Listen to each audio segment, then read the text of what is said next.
Hey y'all, welcome to this week's episode of Race Kiki with Jonathan Lee. I'm Jonathan, but you already knew that.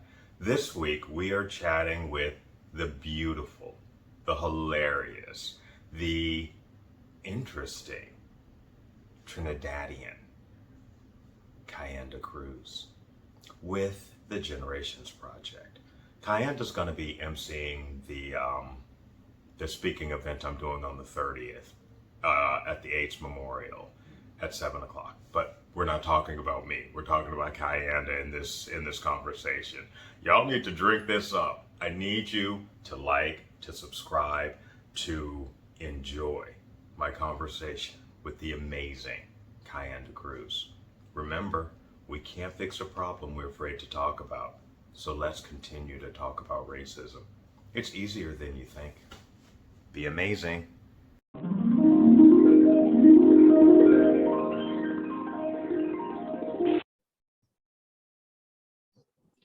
Hi, Kyandha. Hi, Jonathan. How are you? Jonathan woman. Jonathan, sorry. No, I do that I do that in humor because I know how difficult my name is to when you look at it, you want to say that. So I usually say, well, that's one way of pronouncing it. And that usually diffuses the situation. And I'm sure you go through that same thing. Yeah, I mean, a name like Kyandha, you're gonna go through some stuff. You're like, oh, well, I've never heard it said that way before. My favorite is when people tell me, oh, well, it looks like we have your name spelled wrong.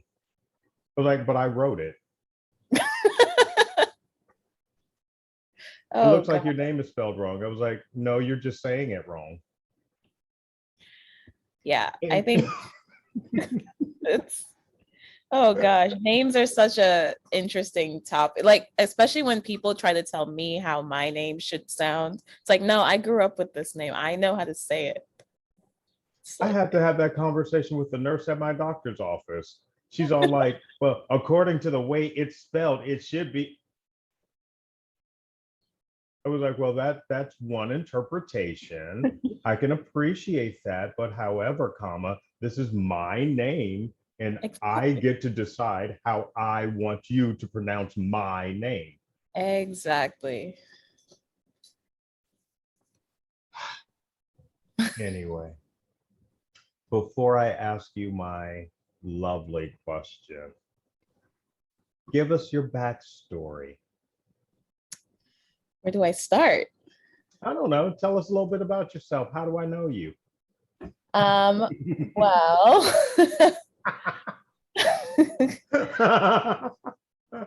No, we worked together at the Generations Project, but yeah, you and I actually didn't spend any time together in developing my story that I'm going to tell at the end of the month. right, we didn't. I will be hosting that show that you are telling Oh, your story at. that So, is amazing. but yeah, surprisingly, we did not get to spend much time together, but I did get to hear a lot of your story in like, the main group when people were sharing out. And a lot of it really, really, really resonated with me, especially after like 2020 and everything that happened with the racial uprising. And I was like, yes, thank you. Thank you Look, I for I, bringing I that up. can't. I absolutely can't anymore. I can't with any of this bullshit. I'm tired. Yeah. And if I'm tired, I'm 48 years old. If I'm tired, I can't imagine how my mother feels. Yeah. I can't imagine how other people who've gone through far more elaborate struggles than I feel. Yeah. I mean, I can't even imagine that. I often think like, okay, so our grandparents had to fight their whole lives. Our parents had to fight their whole lives. Now we're doing it. Our kids are gonna have to do it. Grandkids, it's like Jesus fucking Christ. How long? I'm I'm tired. I'm tired. tired. I'm tired, and I'm not going to take this foolishness lying down anymore, or blindly just kind of like, are you sure? Are you sure those laws are okay? Right. Are you sure I'm not? Oh, wait, you're going to give me something to distract me on TV. Yeah.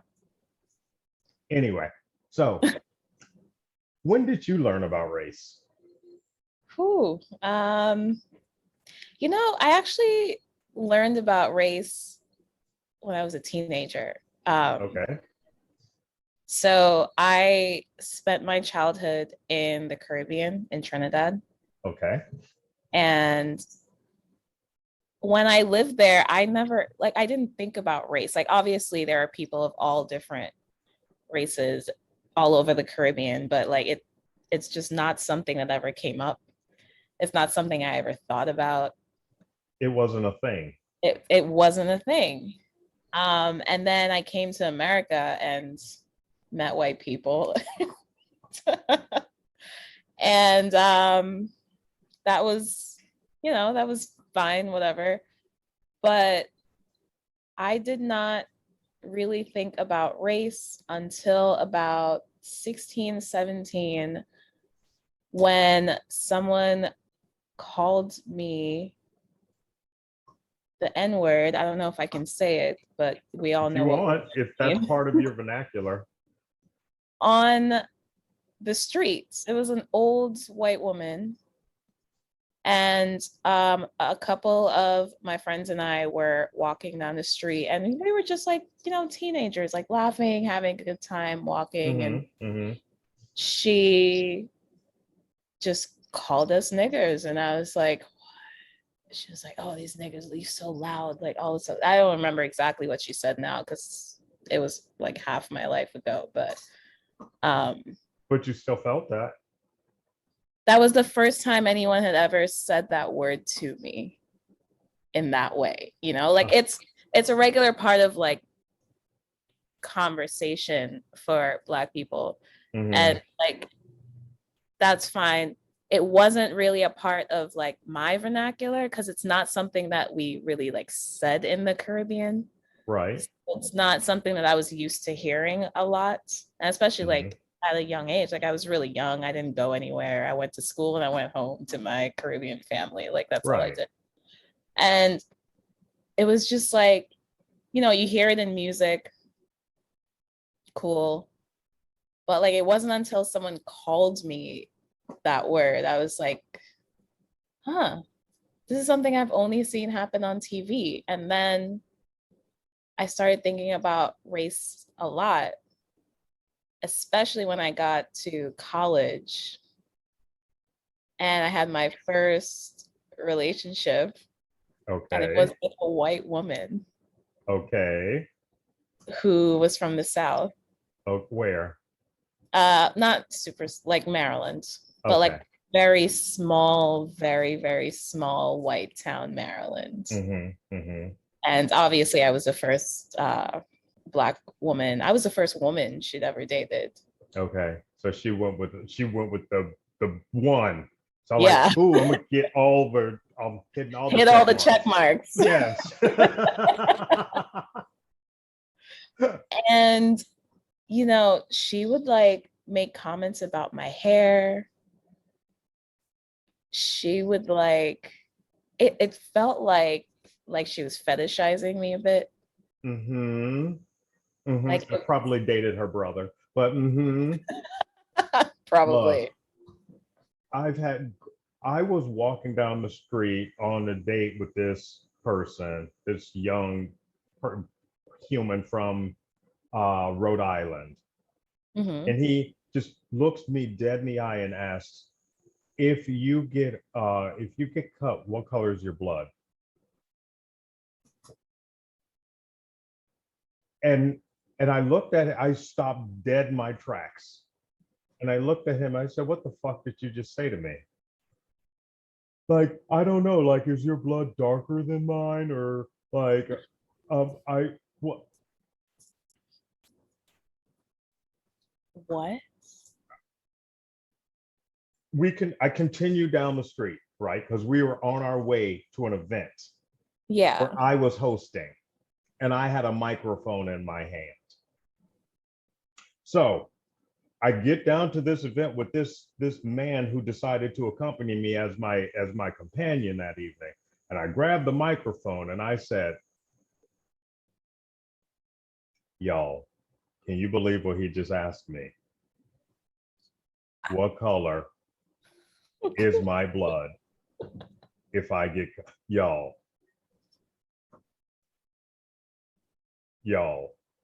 Like, Anyway, but back to this woman of yours. like the first Black person he'd ever met, Like in his life, apparently. And that was his argument. I grew up in Rhode Island. There were no Black people. I was like,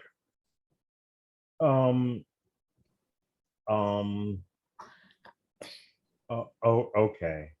Okay. Okay. Okay. Okay. Mm-hmm. It's just like these ignorant fucking comments. I'm just, you know what baffles me about like when people ask questions like this, it's like you have access to the internet. You live in America, which is, you know, a melting pot, as people like to say. You have access to the television. There's really not many excuses for you to be that stupid. And the answer to that is we are a melting pot, if you will. However, we are in a more segregated society than we've ever been. Yeah. You can see friend groups, work friends, people just hanging out together, and they all look alike. They all go to the same places. They all talk about the same things. And the way that these stupid ass conversations, these things being flung at us, where they come from is your circle of influence. If all of your circle of influence looks exactly like you and has the same, give or take, the same background as you, how are you widening your perspective? Yeah. I If mean, everyone around you looks like you and thinks like you, what the actual fuck are you doing? And more importantly than that, because if you'll look back generationally, some of these things have been, that's what Nana said. And how many Black people did Nana know? None. And Nana got that information from her Nana. And yeah. what relationship did her Nana have with Black folks? She owned them. And even if she didn't own them, she was a product of that ownership of Black bodies. So Yeah. all of that information has just been fed generationally because we, as Americans, don't talk about race. Yeah. We like to say, oh, we don't see color, but that is the problem. But when someone tells you that I don't see color, what they're doing is removing your struggle. Yes. And equating your lived experience to their lived experience. Yeah. Or a perceived idea of what your lived experience should be based on the way that you present yourself. Yeah, I saw a great post on the internet about people who say they don't see color, and it means that they, just like you said, they're equating like the lived experiences. So they're saying that like Black people who are brutalized by the police is the same as white people who are being brutalized by the police. It's like your skin color has nothing to do with the fact like that you're being attacked. And it's like, that logic doesn't make any sense because the facts are there that your skin color is what's causing this to happen. So, and in 2021, for people to still go about their lives saying they don't see color, it's just. Well, that speaks a lot about them because what that is saying is I have no interest in concerning myself with your lived experience Yeah. because in my head you're expendable. Your humanity doesn't matter to me. Yeah. What has really been bothering me lately with everything that's been happening now is the people who are labeling themselves as allies, but are just going about things in all the wrong way. It's like, why are you doing the most and not doing what's necessary? You know? What do you mean? I, What do you mean? it's like, it's like there are very basic things you can do to be an ally in this fight, but to sort of like go the extra mile, like you'll see some people who are like, I'm going to like chain myself to something in protest to feel like the slaves did when they were chained, and it's like, no, that's not That's not how that works. that's not how Sit down, that Emily, because what you're doing is making that about you yet exactly. again, Emily. Sit down. I have a personal hatred of the word ally because I think, and it happened very very quickly for me. Remember last year when Instagram had everybody do that black square Yeah. on the page, and here I am scrolling, and at that time it was like I was following loads of models here, Instagram thoughts here, gay queers here, like white gays here, drag queens, the usual shit, The underwear usual. things. Yeah. And so, that day it was all, black. I'm scrolling through black, black, black, black, black, right? I go back the next day and it's thought central again, as if we're just here for the attention, right? Yeah. And then I see a post of a white drag queen um at a in full beat in full beat at a Black Lives Matter march.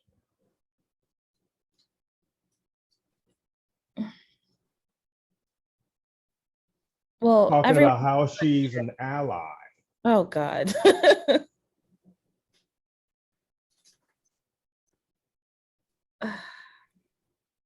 Girl, Yeah. It's sit all sit all the fucks the way down. I need you to go home. I don't ever want to see. And so from that day forward, I feel like allyship is when you can acquiesce, meaning I can decide whether or not I want to be here with you. If it's yeah. convenient for me, I will be here for you. But if it's at all inconvenient for me, I shan't be there. You shan't find me. Yeah. I'm more interested in having accomplices.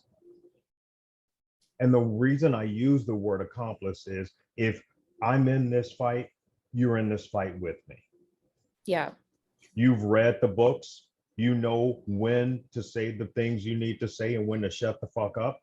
You Yeah. know not to put on your white savior hood. You know not Oh to boy. shower me in I use good hood.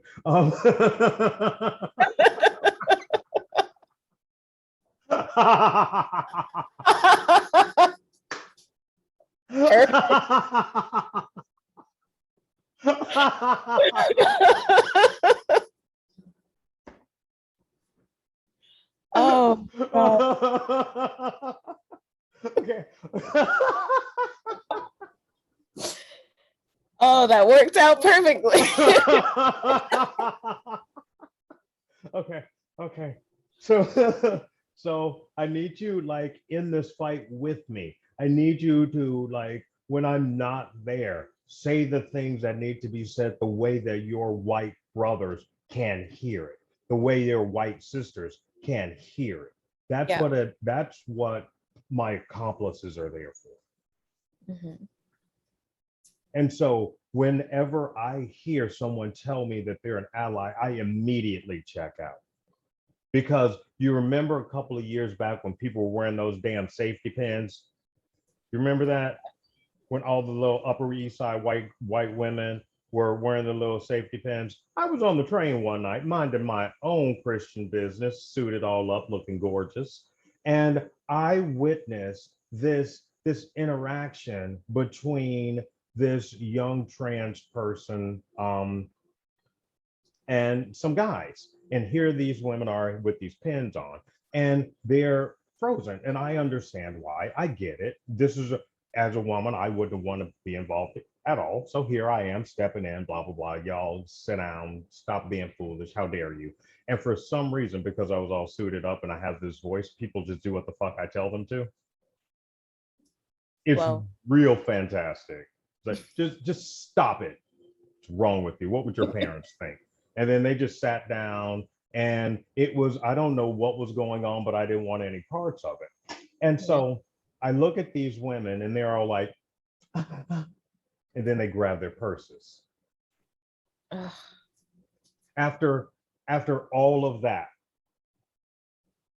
after everything that happened there, as I'm walking past them, they grab their purses. that's disgusting. And I say, okay, ally. Yeah. So that is you deciding what cause you want to support at the moment, whatever is fashionable. And I don't need that. You're right. That kind of allyship has us in the most politically oppressive place we've been in decades.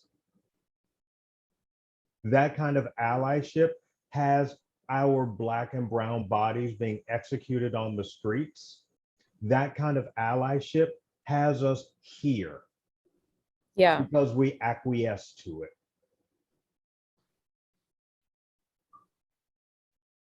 Just to get a little proximity to whiteness. Girl, fuck that. We're delicious. You get some proximity to Blackness. I hear that.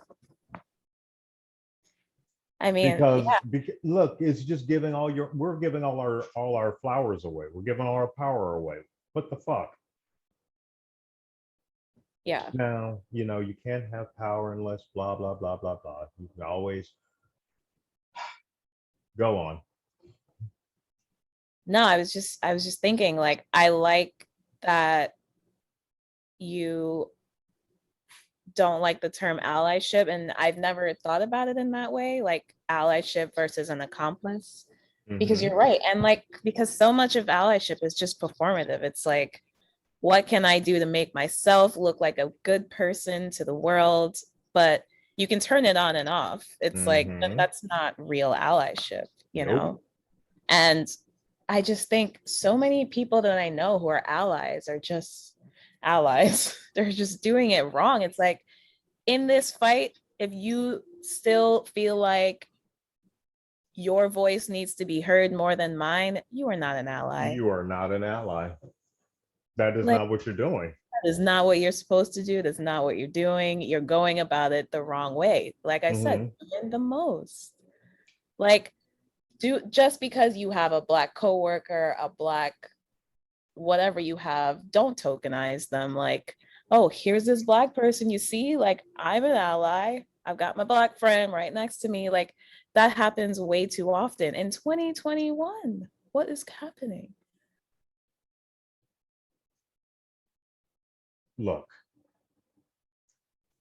Look, I don't know. I don't know. And on top of that, as we're rolling into Pride, I'm done with Yeah. I'm done you've seen it. We've all been there at the Yeah. events, and you're like, well, I guess I'm the only one again. Oh my God, yes. I guess I guess I have to be the voice of my people again. Yeah.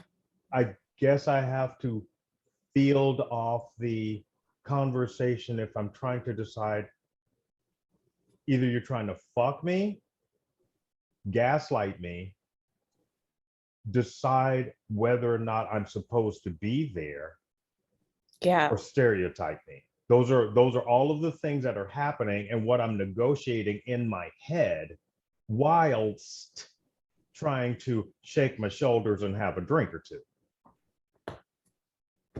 But then you get upset when I'm not interested in having a conversation with you because I'm an asshole. Yeah. Well, I found that they're not trying to have conversation. It all comes back to fetishization. Like Mhm. I Now, feel especially during Pride. is that now bisexual? Where are you in this in the experience of your existence? Not that it matters. I'm just asking for clarification. I am a lesbian. Oh, good. Lesbian. Wait, wait. I've never spoken with a lesbian on a Kiki before. Oh, well, I'm honored to be the first. Oh my God, and oh my God, so keep yourself together. Get yourself together. Do white women fetishize black women? Yes. Yes. I would say from my experience and from like hearing other people's experiences, I don't know if it's as bad as it is with men, like gay Nope. men. Well, men are terrible. But yes, Garbage fires. yes, it totally happens all the time.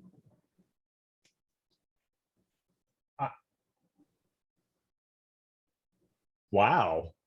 Well, Yeah. I think I already knew that, and Yeah. I expected to hear that answer, but I'm now whelmed by knowing. Yeah. Okay. It's a problem all across the board. Like Mm-hmm. in this day and age, white women will still come up to me like, "Oh my God, I love your hair."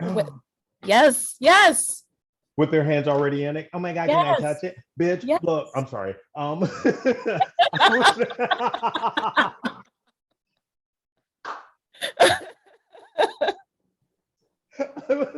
was I was hosting this event at Impact, and I'm there and I'm talking, and I had just started growing my hair out, and I just started these coils. They were real tiny, and this guy comes up and he's all like, "Oh my God, I love your," and he's all like, "Can I touch it?" And he already had his Oh, hands that's sick. almost in my hair. Now, what he didn't realize is I'm very bendy. So here I am, matrix bending in the back, like, who the fuck are you? Yeah, And I did it that way. And like, I'm the social director, so I'm expected to be, well, it's just, this is my personality, and it's usually kind of disarming. Um, and that kind of disarmed the situation. But he's all like, "I just want to see what it feels like." I was like, that's just, I don't know where your hands have been, and I don't know you, and how dare yeah, you. I don't want to touch your hair. You could touch it if you want to. I don't want to touch your hair, exactly. but I want to touch it, but I don't want you to. You don't have license over my body. Exactly. What gives you the right to touch me? What gives you the right to touch me? It's like we don't get the privilege of personal space, apparently. Just Mm. Mm-hmm. yeah. Mm-hmm. I've had my hair compared to wool so many times. Like, Oh. yeah, it feels like wool. Like, bitch, what? Oh my God. Ooh, I'm getting a little angry over here.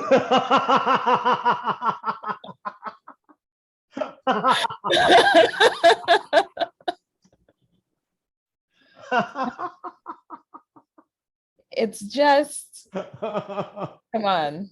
Oh, it's so disrespect. That's disrespectful. And Yeah. yet these are things that if a 2-year-old said something like that, if a 2-year-old said something like that to another 2-year-old, Mm-hmm. that would be a teachable moment for that 2-year-old. Mm-hmm. However, if a 32-year-old says that to a 32-year-old, actually to an anything-year-old,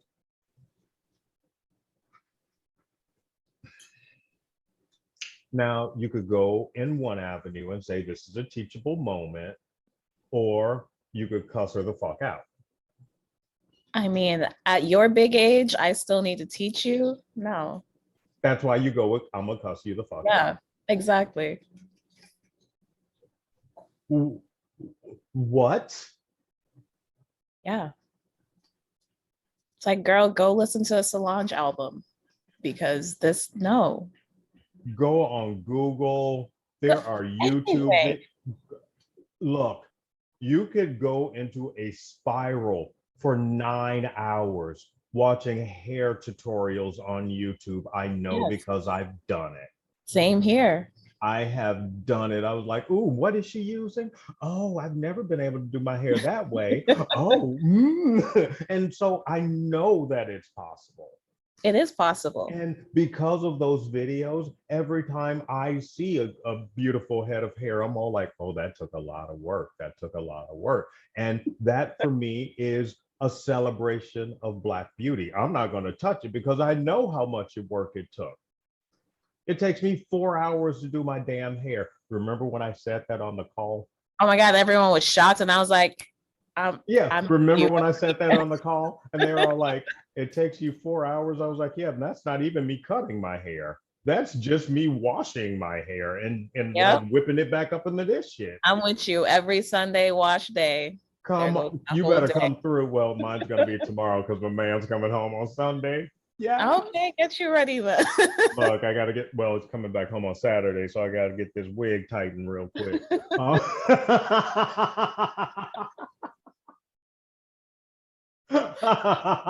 God.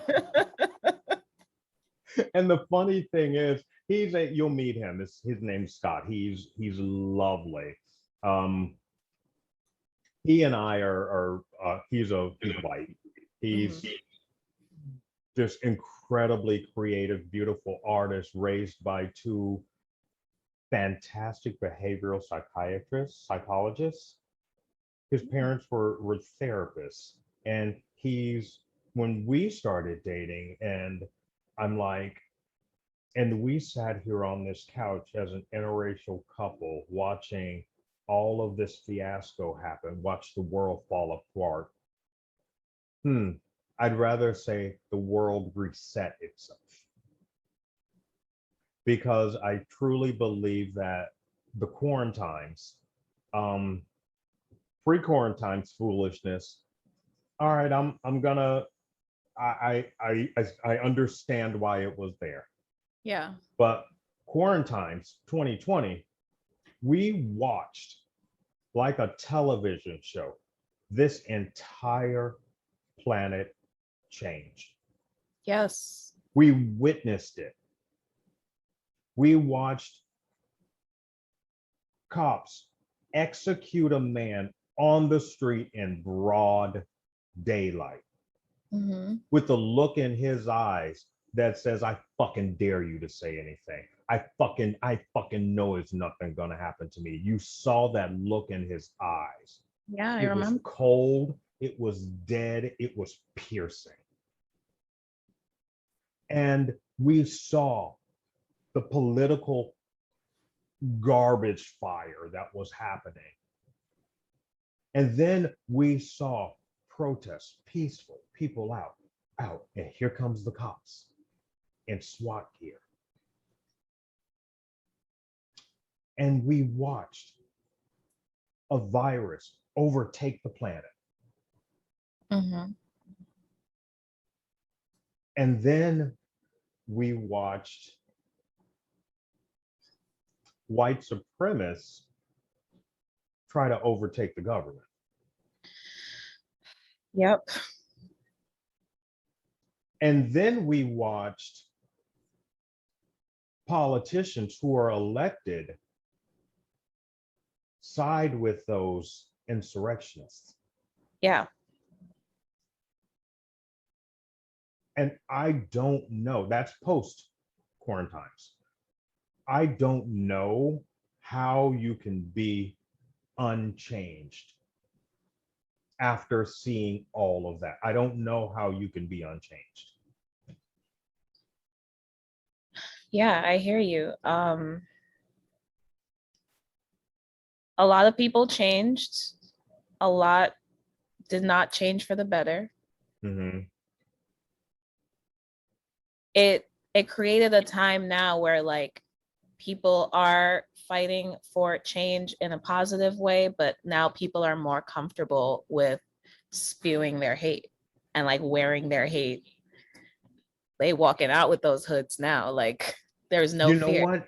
Isn't that easier? Maya It's Angelou easier. told you, she told us, when somebody shows you who they are, believe That's them. true. That's true. And Believe now they're them. showing us who they are. There's no need And to hide it anymore. and guess they've always shown us. It was a little more veiled before. Yeah. But now the subtle shit that, and those people, those insurrectionist types, the pro Trump, Hmm. I know who they are. I understand that side. What I don't understand are our white brethren, our queer brethren here who understand some level of oppression, but they're still buying into this narrative of an us them situation. Yeah. And they're still buying into this sexualization of our bodies. And they're still buying into this exotic whatever. And they're still buying into this narrative that they're friend groups. And it drives me fucking crazy. It's like you walk into a room and you see 16 of the same people. Hmm.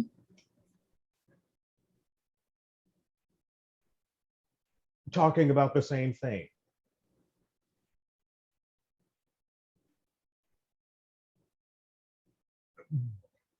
And we're supposed to aspire to that? Yeah. It's, I mean, what do you even say at this point? Yeah, like that is You America. know what happens now, because I was on this kick where I had decided that I would never go to Florida again, because my partner's family, partner's sister, lives in Florida, and she got really upset by that. And it's not that I don't enjoy her, it's that Florida is complicated. And then I made a decision while I was watching some black documentary about something. And I said, by doing so, I'm robbing Florida of my special brand of joy. And I refuse to let hate keep me from going anywhere and doing what I choose to do in my life the way that I want to do it. Yeah. Now, that's not me being bold, or that's not me taking a stand. That's just me living my life the way that I choose to live it. And I've walked around this way my entire life, and it's not always been a joyous celebration, but I've always made it joyful. Mhm. For fuck's sake, I grew up in Mississippi for a lot of time. Wow. And I grew up in Mississippi. Ugh. Okay. My origin, my answer to when did you learn about race? I tell this story all the time. It's kind of one of my standards.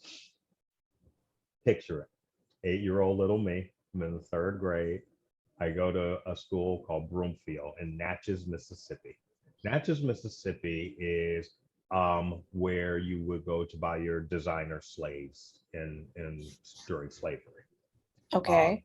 Very, very lush, it's beautiful. Natchez, Mississippi is beautiful. Anyway, we go as class full with third graders, all little black kids. Our teacher was white. We go to a plantation and we're greeted by a white woman in a hoop skirt, the whole regalia. She's all like, fiddle dee dee, well, welcome children. But us little black kids weren't allowed inside the main house. Our teacher trailed us around the house to the slave quarters where there were black folks dressed as slaves. And she then turns and looks at us, little black kids, and she says, see, children, your people were here and they were happy. That's when I learned about race. And that's how I learned about race. Wait.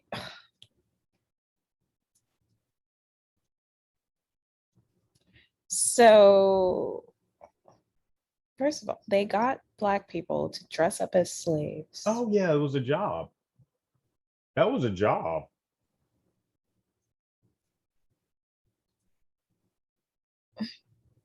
And they wouldn't. So they let your white classmates go into the main house? There were no white children in the school that I went to. How dare you? Our school was segregated.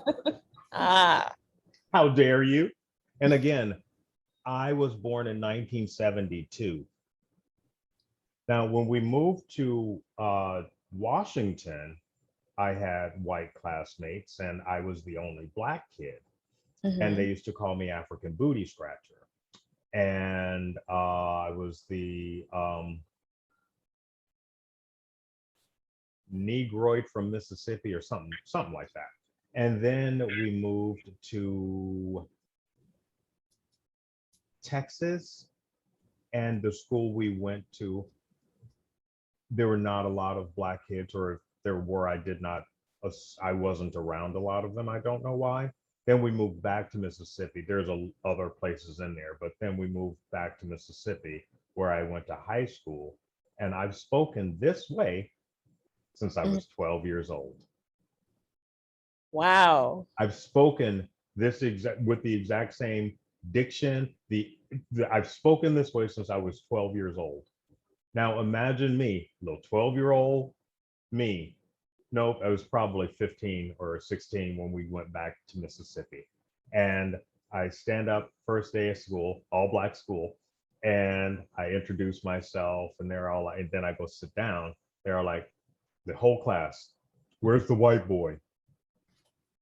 Yeah. And then I dealt with that.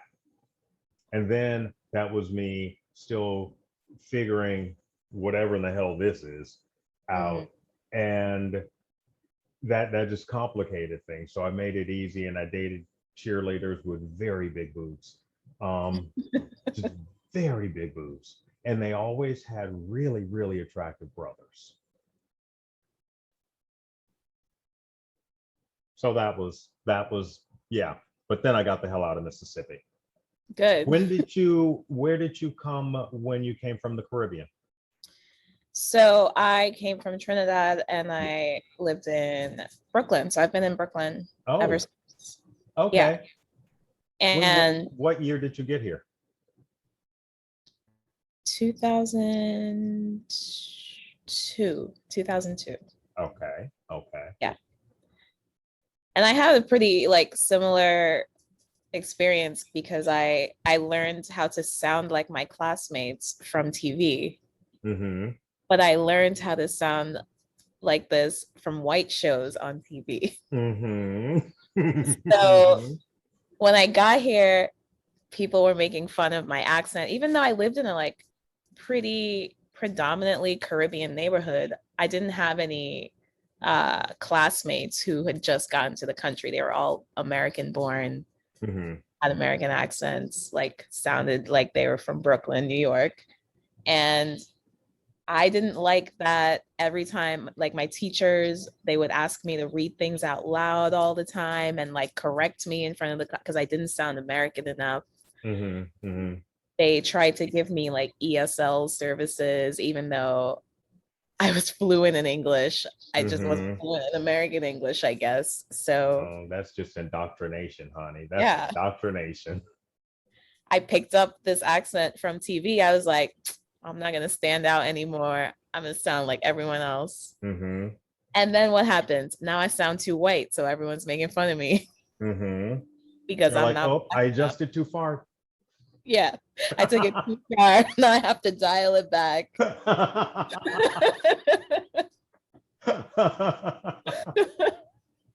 So I now you're get in this that. place. Yeah. So now I'm in this place where like my family is like, whoa, you sound so American all of a sudden. And now my friends at school are like, whoa, whoa, you sound real white. And it's like, why? Because I say all of my words like this. Like there is no sounding white.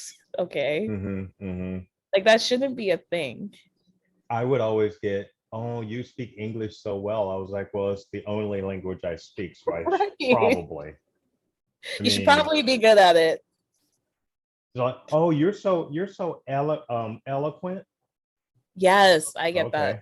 a Oh, lot. oh, thank you. Yeah. Thanks. I had somebody ask me if I was from English once. I didn't say England. I did not say England. I swear to God, he said, "Are you from English?" And I said, "I'm sorry, what?" Oh God. And I hate that like a comment I got from black people as I've gotten older is that like, oh, you make white people comfortable. Uh-huh. Yep. That's what You're the you do. That's safe why you one. sound like that. Like you're Yep. light skinned, you sound like that. You're good. White people love you. And it's like, Mm-hmm. Mm-hmm. I Mm-hmm. hate that. I Mm-hmm. hate that. I've I've been accused of that Yeah. because of this. But this is the way that I present to the world. It's the way that I'm most comfortable. So if I'm allowing you the latitude to present to the world any way you desire, why Mhm. can't you afford me that same Yeah. experience? I Yeah. mean, I'm you can show me, you can tell me anything you want. Whatever pronoun you tell me, that's exactly how I see you. Whatever you don't, I don't assume anybody's gender or anything until you tell me. Until then, you're just a beautiful human to me. Until I can, you notice I say that a lot. But the reason why is I'm trying to teach myself not to speak in gendered language so that I can talk with everyone without having to trip over my words. Yeah, I like that. Yeah, just say you're everyone's a beautiful human. And then, hey, I can you call me this? Yes, absolutely. I absolutely will. Sure. And that's the I feel like that's the respect that we all should walk around the world in. But I know that I wasn't born this evolved. Yeah. I know that it took work for me to get here. Yeah. I did the work because I knew that I needed to. Because I watched the world catch on fire and I knew that I didn't want to be a part of that old world anymore. And there's a new one emerging, and I'd rather be a part of that one because the old one kind of sucked. The old one definitely sucked. The old one sucked. And Yeah. I was watching just before we started talking, I was watching the news. Hmm. And you know that there's a mural of Marsha P. Johnson that got vandalized in Yeah. in New Jersey. Hmm. And they had the artist on and he's like, look, I'm going to repaint it for free. I just need money for the paint. So he put up a GoFundMe, blah, blah, blah. Patricia Arquette donated some money. And the newscaster, actually, I'm going to read you his exact quote, and I want you to tell me how you feel about what I'm just about to read. Okay. Patricia Arquette donated $1,000 to fix the mural in honor of her sister, who was a transgender. A transgender what? Why do people still? No, maybe Patricia Arquette donated $1,000 to fix the mural in honor of her sister, who was a transgender. Yep, it still sounds like shit. Yeah. There are so many things wrong with that quote. I don't.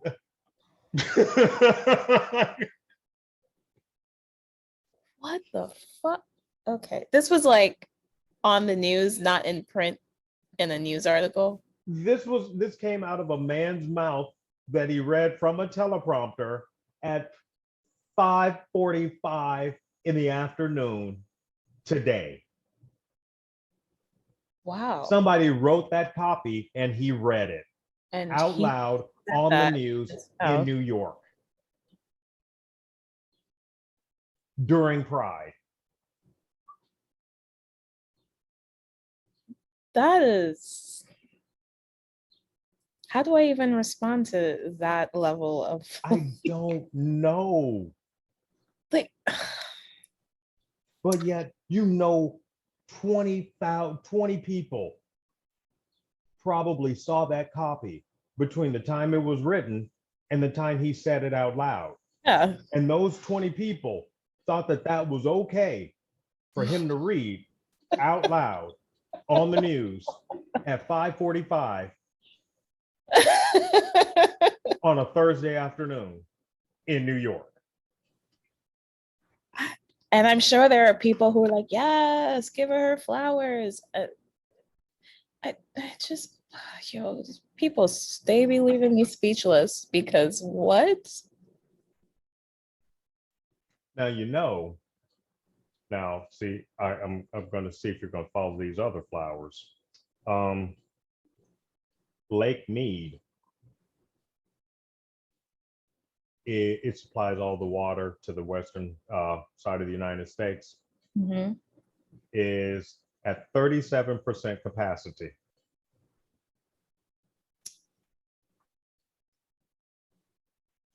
You know what's going to happen when the drought hits, right? You know who that's going to hit first, right? Yeah, I mean, it's going to hit low income Black and brown neighborhoods. Because the wealthy neighborhoods have to have what, darling? Tell me what they absolutely need. Oh my God, not their golf courses and their pools. You better say words. Oh my fucking God. Golf courses, pools, their lawns on those big ass houses that two people live in with 14 bedrooms. Yes. And While Black and brown people starving on the street already. Yeah. Not just Black and brown people. There are poor people of all experiences. Yes. Starving on the street while our millionaires and billionaires aren't paying taxes. So us working stiffs are paying for our poorer brothers and sisters by making us more poor. Yeah. So it's the race to the bottom. It's a good way to put it. That's what we're doing. We're racing to the bottom. I mean, how dare you expect these rich people to live without their golf course? How dare you? I was on my way downtown.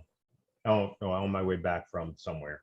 And there was this white guy who got on the train at 34th Street carrying golf clubs. And he was a business aged white fella Hmm. carrying golf clubs. And I know that there are no golf experiences, golf courses. There are no golf courses around 34th Street. I know that they're not. So he would have had to have transferred to a different, he would have had to have lugged those golf club thingies on multiple trains, inconveniencing multiple people to go kiss the asses of multiple bosses Yeah. so that he can drag his way up to the middle whilst everyone else is inconvenienced by his social climbing in a job that he got because he was in the frat with someone. Yeah. That's the American dream.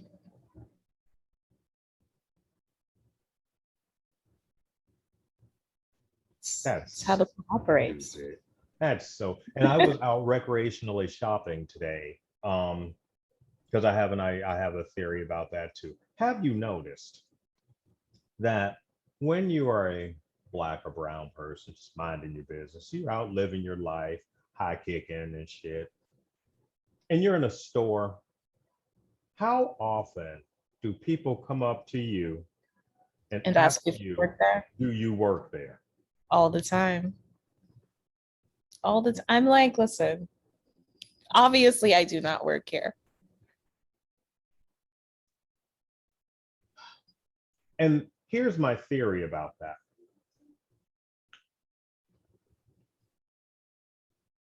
White folks have a difficulty seeing us in recreation. When we are working, we are useful.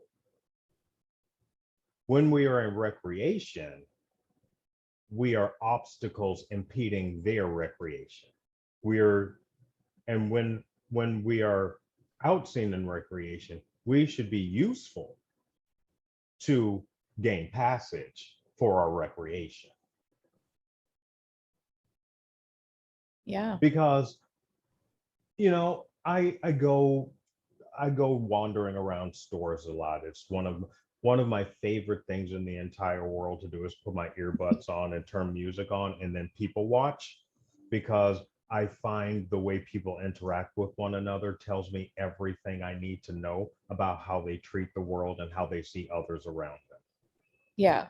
It's my favorite pastime in the entire world is to people watch. And so when I'm doing that, I was doing that today, and I walked from 135th down to 72nd, walking. And in that walk, I saw where the money started. And it started at around, I started getting sniffs of it around 116. And then there were some dollar bills or two around the 113s. Mhm. By 110, I was, lightly swimming. By the time I got to 72nd, dripping. So I said to myself, I'm going to keep walking. It's a beautiful day out. Keep walking, keep walking.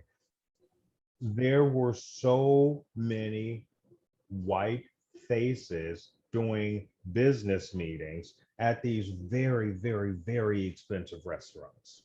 Yeah. And I have no problems with the way that people are conducting their lives, conducting their business. That is not my concern. That's not what I made observations about. What I made observations about was as I was up where I live and I saw people working, their work looked different. Their work was more manual. Their work was more picking up garbage, driving the buses, what have you. Their work was waiting on these tables for these people at these tables. Yeah. And it reinforced that being Black in recreation is always so jarring, or it takes a little to get their heads around, because I walked into Best Buy to buy something, and there are always little brown children running around doing things, buzzing around, buzzing. And it took them an extraordinary long period of time to get me what I needed. So they finally got it. And then go across the street, go to the brand new Target. Girl, they put a Target across the street Wow. in Indigenous People Circle. Of course. Yeah, there's a Target there now. I'm wandering around this Target, and there's just these beautiful young children. They all look like models, had on the tightest Target clothes I had ever seen in my life. There's a little white homosexual walking around there in painted on jeans. I was like, sis, you're gonna get a yeast infection. Anyway, so,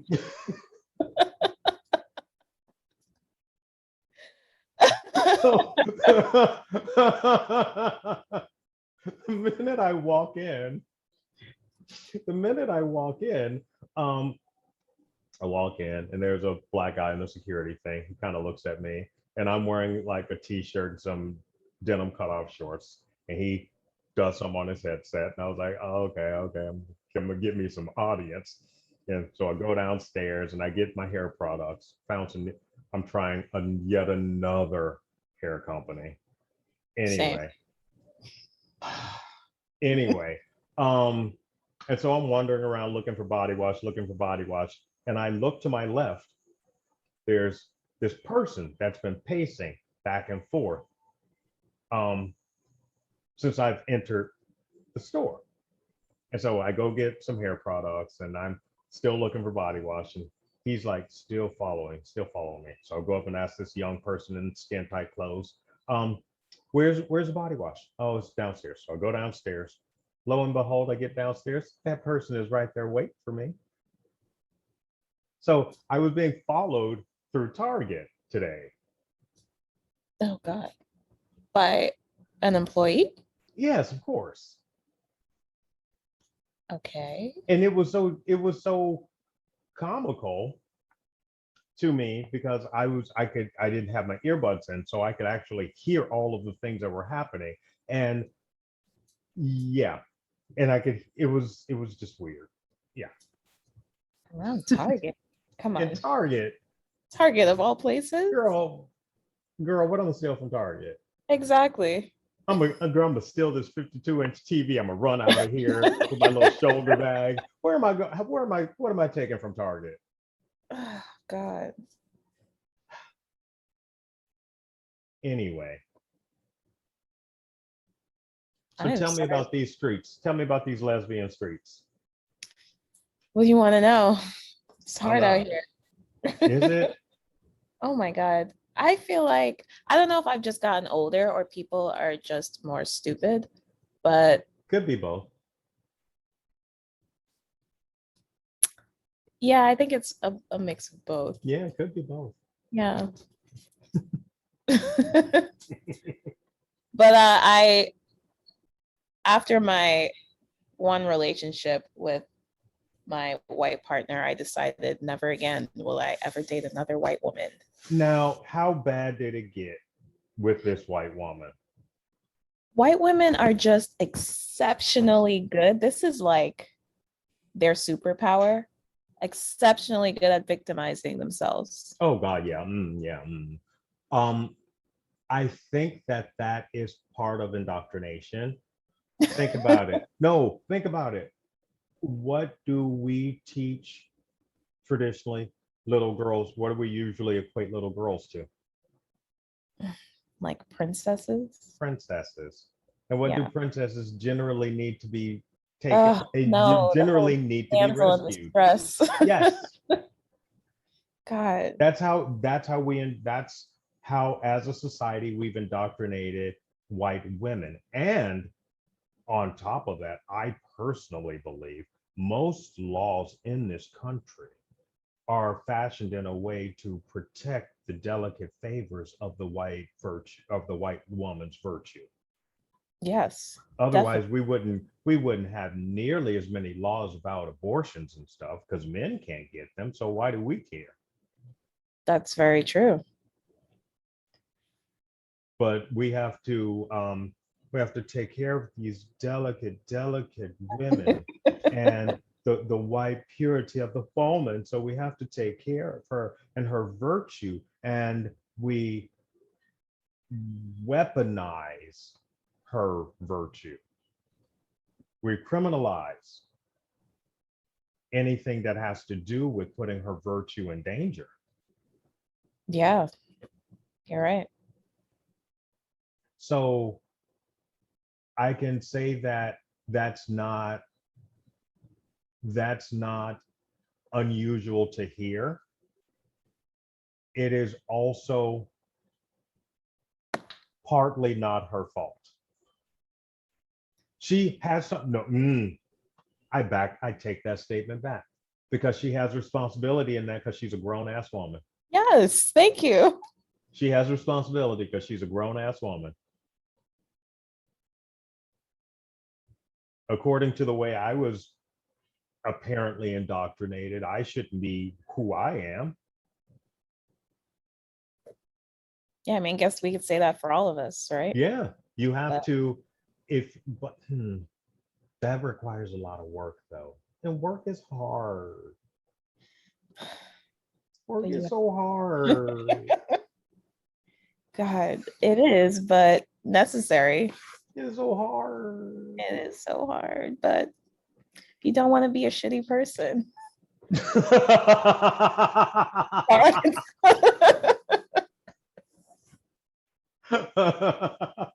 it's like be an asshole or do the work. I don't know. You choose, you know? You choose. Look, I've made a declaration to myself that when I see foolishness happening, I stop it. But I don't stop it for the person doing the foolishness. It's for that one of us that you come across who's having that day and they gonna whoop your ass. Mm, And I'm more concerned for that person getting a case than I am for True. your stupid ass. true. So if I don't say anything and you end up getting your ass beat, color me surprised when it happens. I'm gonna have the line, watch, it's gonna go like this. I got my ass. What? You did? What did you say? Oh yeah, you deserved it. And that's how it's gonna happen. Because I promised myself I wasn't gonna say I told you so. Because a lady doesn't do such things. We may infer it, but I will never directly say it. Oh, did that happen? Oh, poor thing. It was When it's bound to time for that happen. ass whooping, the universe will let you know. The universe, look, It'll happen. and sometimes it's so satisfying. I was watching Oh, this it's video. satisfying. Look, there was this white lady at Target or something screaming bloody murder at this black chick. Ugh. Screaming bloody murder at her. And then sis was just like, girl, you need to back up. Girl, you need to back up. Then she comes up and pushes the black girl and then walks off like she'd done something. So here comes sister. She's all like, no, the fuck you didn't. So she catches up to her Yeah. and like grabs her by the ponytail.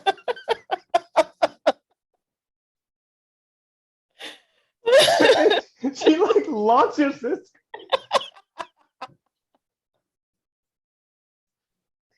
Oh my God.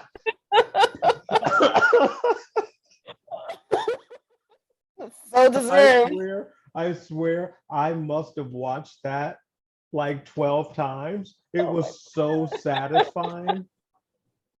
Oh, and then there was another one that I watched on Snoop Dogg's Instagram. There was this like white guy who comes down to this boxing ring, and he's Mhm. talking shit to this. He's a Latin boxing. He was like the coach, and he's like talking shit. He's talking shit to this Latin fella, and the Latin guy is just calm and he's cool. He hadn't said anything. I mean, he is just chill. Yeah. This white guy's all, I'm gonna fuck you up. I looked you up. You ain't about shit. I'm a street fighter. I'm a street fighter. I'm gonna fuck you up. And then the Latin guy just kind of hands him some gloves. Didn't say anything. Didn't say anything. And then so white guy gets in. He puts his glove. He takes a long time. He's just talking shit, fumbling on his gloves, fumbling on his gloves. The Latin guy's just, he's all like, "Oh, you just came here to beat my ass. Oh, okay." So he's lacing up his gloves, and he's all, the white guy's still talking to shit. And then so Latin guy's just standing there. He's doing his boxing shit, and then the white guy's swinging and shit. And he makes a couple of hits. But the Latin guy, he hadn't done anything. He's all like, "Oh, so you want to box, right?" And then he proceeds to whoop his ass. And he's all like, Yes. "Nah." He's all like, "Nah, get up, get up. You asked for this. You asked for this. You came in my house talking to your shit." And he just proceeded to whoop his ass, and it was so satisfying. It makes my day when I see it, Oh, me too. because it's rare when it happens. Yes. I've loved the like influx of these videos on social media lately. It's like, oh, this is so beautiful. You're like, more of that, please. I need more. I Yes. need more.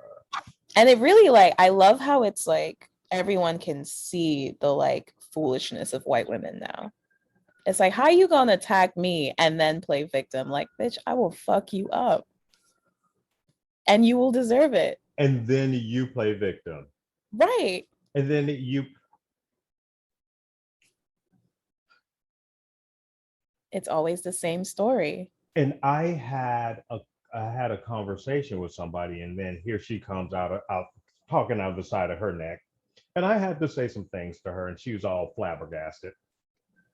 And I'm retelling this story, and the person says, "Well, what about the trauma of her? She's been through trauma with men and blah blah blah." And I Mhm. said, I was like, okay, I can appreciate that, but I've been through a significant amount of trauma because of white women. Yeah, Like, white women have made it possible for men like me to be killed anytime they so desire. exactly. So recognize my trauma. Stop Yeah, that conversation. I good. didn't think about it that way. I was like, I know, because you're thinking about it through the eyes of a white man. Exactly. And that is not the perspective that I am privy to. I don't know that perspective, so I can't speak from it. This is the perspective I know, so this is the perspective I can speak from. Yep. And how dare you invalidate it? Not enough people think about that perspective. Like, white women have all the power and they abuse it as much as they can. And we let them. Yes, we Society let them. let We let them. We have always let them. Yeah. We've always allowed this. This hoo-ha Marjorie Taylor Greene.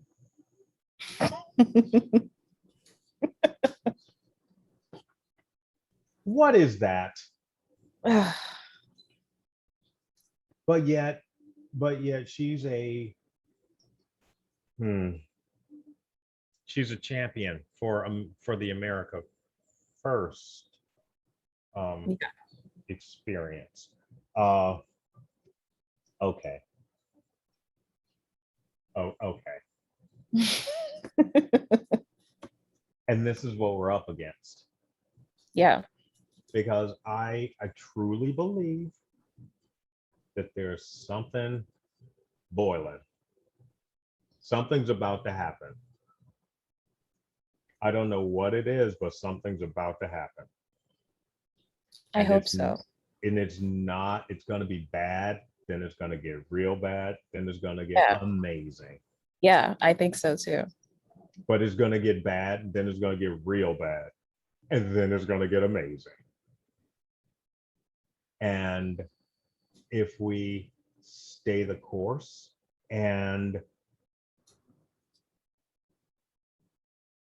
I think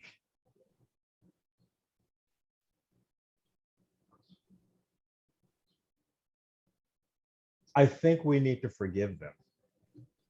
Forgive who? Everybody for the stupidity. No. Let me finish this statement. Okay. Let me finish this statement.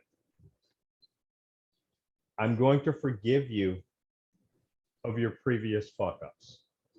However, once you've seen it, you can't unsee it. But then are you really forgiving them?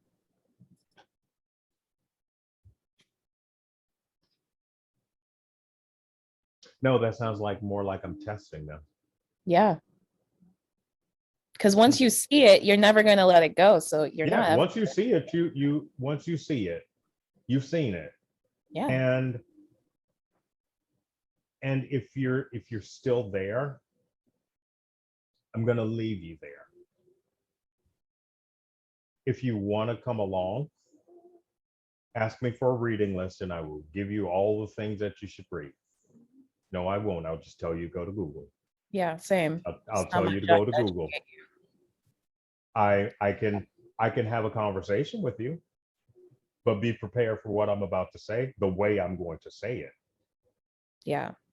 I've stopped editing and I've stopped filtering because I think that the editing and the filtering and the dancing around the topic led to this. Yeah. The being careful not to make our white queer brothers and sisters and our siblings, our white siblings, uncomfortable. It's okay if you're uncomfortable. I'm uncomfortable a lot. Yeah.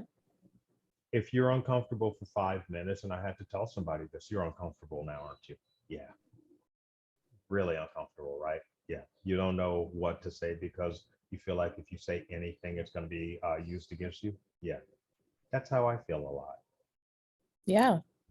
We live our lives feeling that way. They can be uncomfortable for a little while. You can be uncomfortable. It's all right. And it's also okay if you don't know the answer. That is also okay. And in that journey, if you feel like you need to offer an apology, I'll accept it if it's an authentic apology. I'm sorry you felt that I did this and I didn't mean to hurt your feelings. I was just trying to be funny. That's not an apology. Yeah, it's not. That's not an apology. That's not taking accountability. And I had a friend of mine who we had a interestingly contentious relationship in regard to race for years. Then he read I was like, hey, I need you to read this book. So he reads the book White Fragility. And it's one of the books that I give a lot of my white friends. I was like, look, this is baby steps anti-racism. Just read this. So they read it. He reads it. And then a week or so later, he calls me up. And I was like, hey, girl, so sorry. I was such an asshole. And I know that it blah. And he actually gave an authentic apology and took ownership for his part in making me feel uncomfortable in situations. Wow. And I gained such respect for him for doing that because I knew that that was authentic. And I knew that the place he was coming from was from a place of love and a place of understanding and a place that he realizes his part in this machine. Yeah. And that was meaningful to me. And all of the friends that I've recommended books for, have had conversations with about this, have shifted the way that they navigate the world. because it's important. Once you see it, you can't unsee it. Exactly. Once I get a perspective and I respect the person that that perspective came from, just as a human, I don't have to respect you as whatever it is you're presenting yourself. I respect you as a human. Mm-hmm. That's basic humanity. It's basic empathy. And if I see you as a human, I'm going to respect your perspective. And your perspective carries with me when I go into the ballot box. Yeah. And your perspective goes with me when I'm figuring out where I'm going to live. And your perspective goes with me when I'm negotiating social circles. And your perspective goes with me when I'm in professional settings. Mm-hmm. So the power of your circle of influence is incredible. It's the most powerful thing in your adult life is your circle of influence. You're exactly right. A conversation with a friend can change the way you view everything. The conversation with someone you respect can change the way you view anything. Yeah. I hear that. That's true. So if you're not having conversations about race with people in your life, how are they going to know your opinion?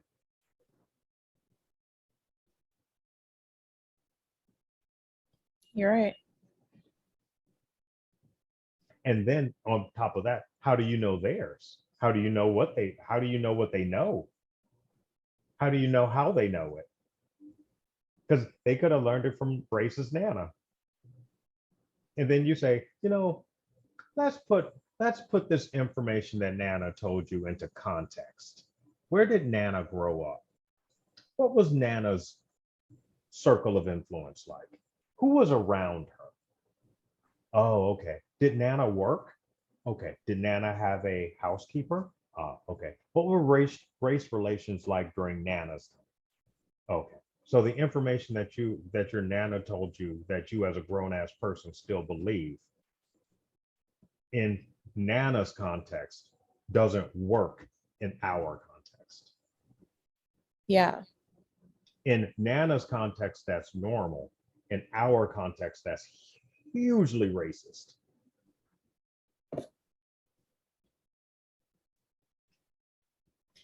You have to find people who are willing to not just listen, but also do the work it's going to take to unlearn everything that Nana taught them. Because you can listen all you want. If you don't make the effort to change your mindset, then what the fuck am I wasting my breath for? Right? Like, girl, I could go over and talk to somebody else. Right. Like, I really like those shoes she's wearing, so I'm gonna go talk to her. Exactly. I was in a conversation like that before. I was at this event with Scott, and the guys just walk up abruptly. I saw you at therapy. I was like, oh, okay. And then they're both staring at me, and I'm like, so, how are things with you? How are the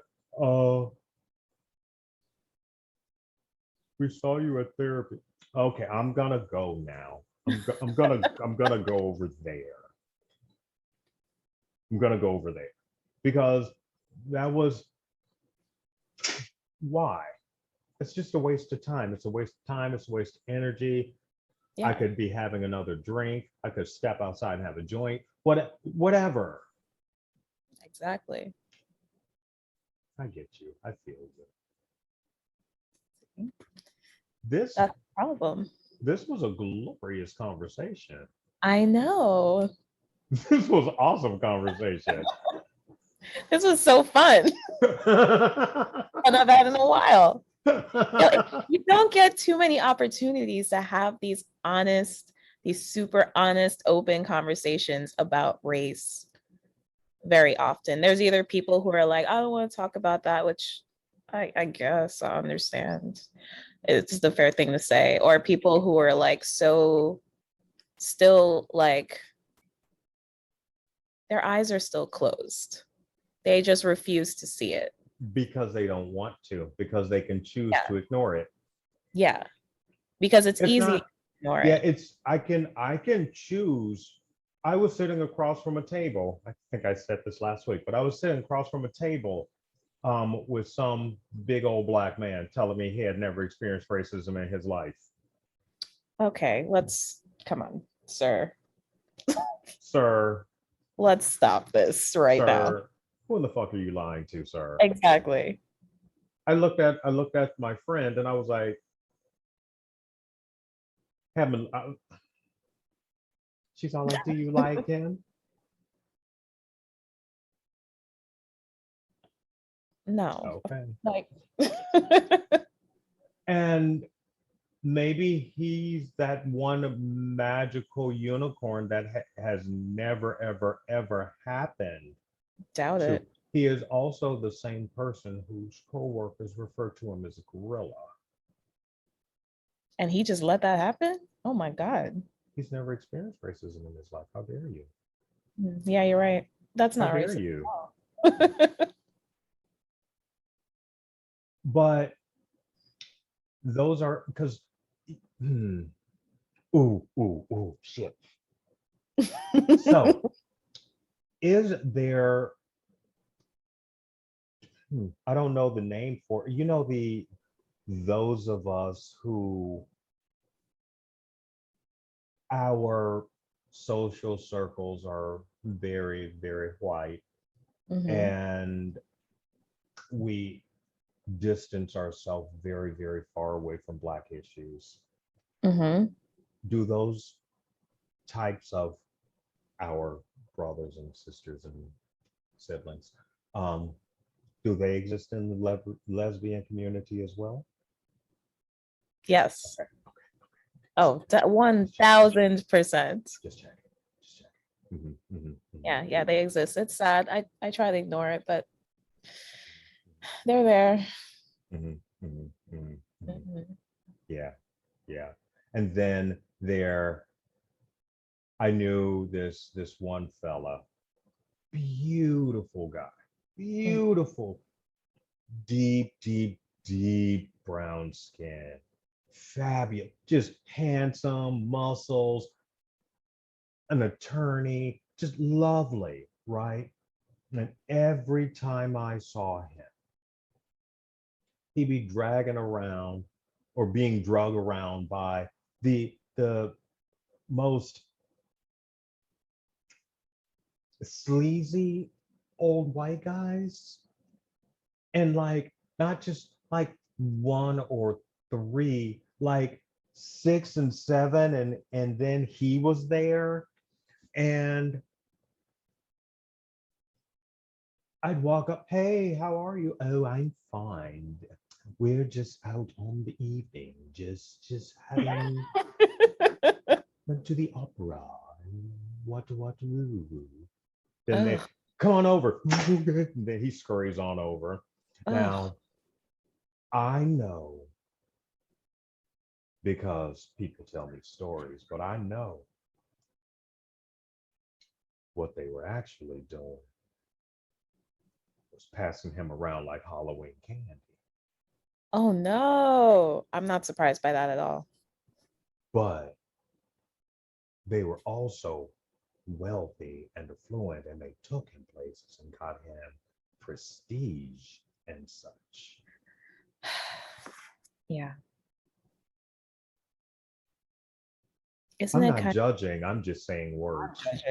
I'm just saying words. I'm just stating facts. If they sound judgmental, that's just how you're hearing it. I'm just saying words.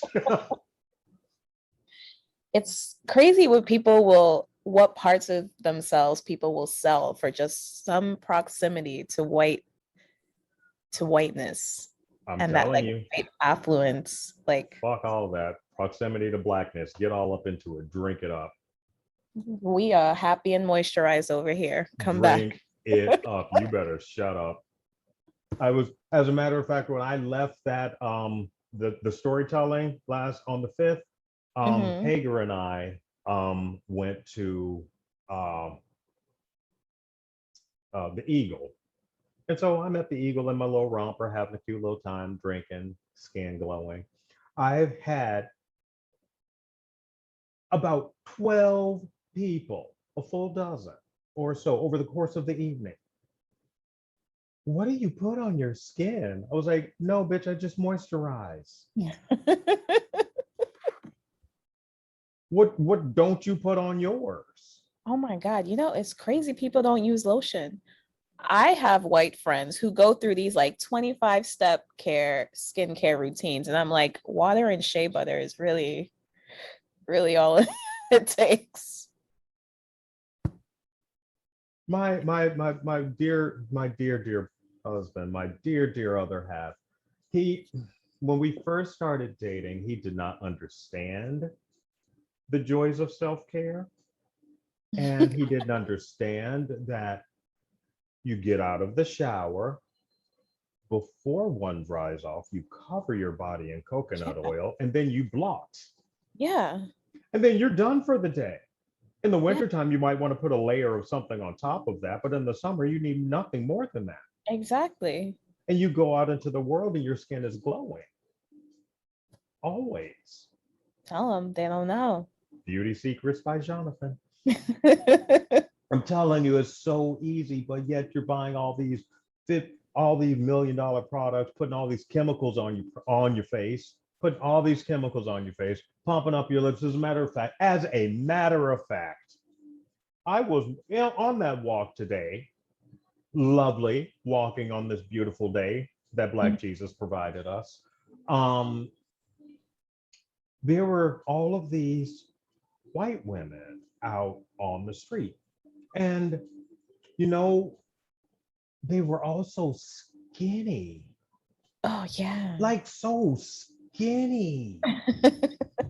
And I had an epiphany. Do you think that they're so snippy is because they're hungry?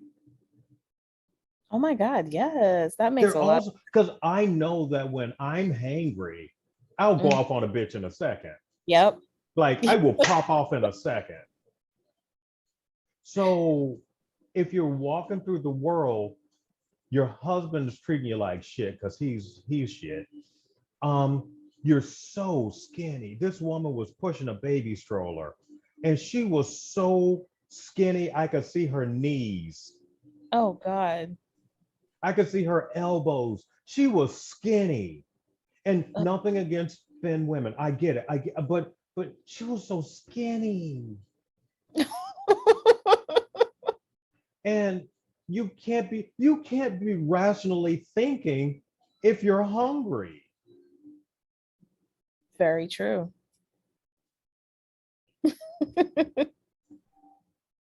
That's the thought I'm leaving you with.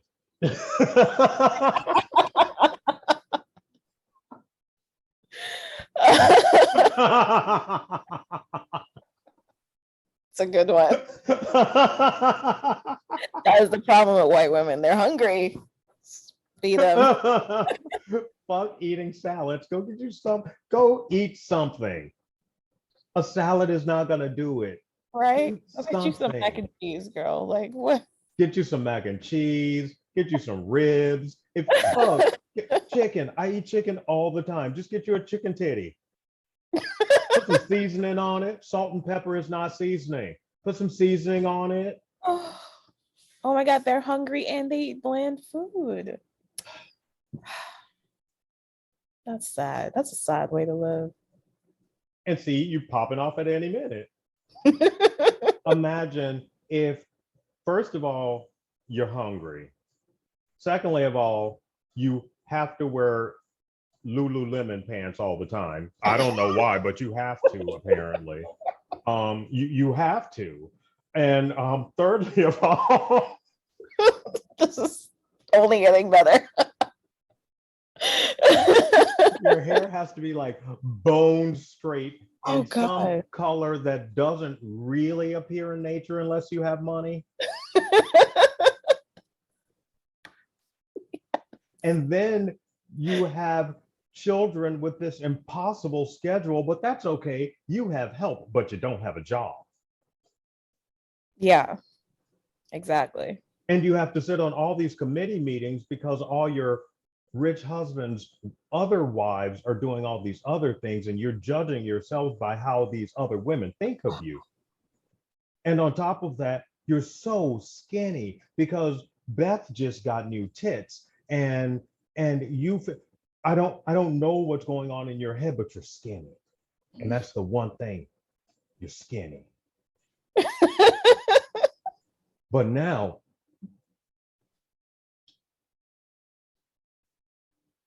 Rhonda over here has fucked up my order at Best Buy or something. So now I gotta pop off at her. And then after I'm done popping off at her, I'm gonna go do some recreational day shopping and feel better about myself by yelling at these people who Yeah. are working retail. And they're continuing to validate my, oh yes, you look wonderful in that $8,000 dress. You don't, but I'm gonna sell you this $8,000 dress because I'm They're gonna paid get to I'm gonna validate. get an $800 commission from that dress. So you going out and buy that dress. You know, you walk in it for 12 minutes, you're gonna need to sit down because you're so skinny and the dress is heavy.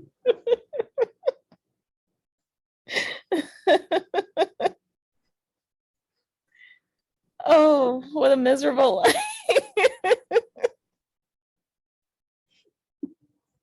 And then your kids grow up to resent you. And then you get a day drinking problem and you taking pills because the doctor's all like, but Janet, let's talk about it. I don't want to. Steve has just been at the office for hours. I just don't understand where he is. And I'm going to take one of these. What is this? What is it? I'm going to take it. Magdalena, I would like another martini. Where are the children? I'm Oh gonna my have an God. olive for dinner. That's just it's absurd. It's an obscene way to live. But God. then when you hear it all said out loud, you're like, oh, you poor thing. Can I feed you? Come here, That, let me feed you. yeah. Come, let me eat. Let's feed you first. Let's take off all that damn makeup. Oh God, yeah, for Take real. that bra off. Your titties don't need to be that high. It's okay. You can take the waist trainer off too. It's okay. You can take them heels off. Sit down, girl. Breathe. Just relax and take a breath. Eat Just some take a food. breath, girl. Take a deep breath. Have this chicken. I made it. It's delicious. There's some kale on the side. I made some mashed potatoes today. Don't worry. You're going to like it. Just breathe, girl. I'm going to come back in 2 days. Now, I'll still feed her. I'm not going to talk to her for 2 days. I'm going to come back and go, how you doing? And she's going to be better. She's going to start making sense. Stop She's going to snapping. realize that she can do better by herself. She don't need to put up with this man's bullshit. And then Yep. she's going to demand more money. And then she's going to get it because the future needs to be female anyway. Hear that. Okay, we're done.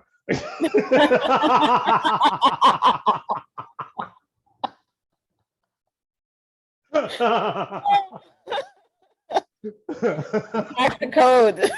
They just need some food.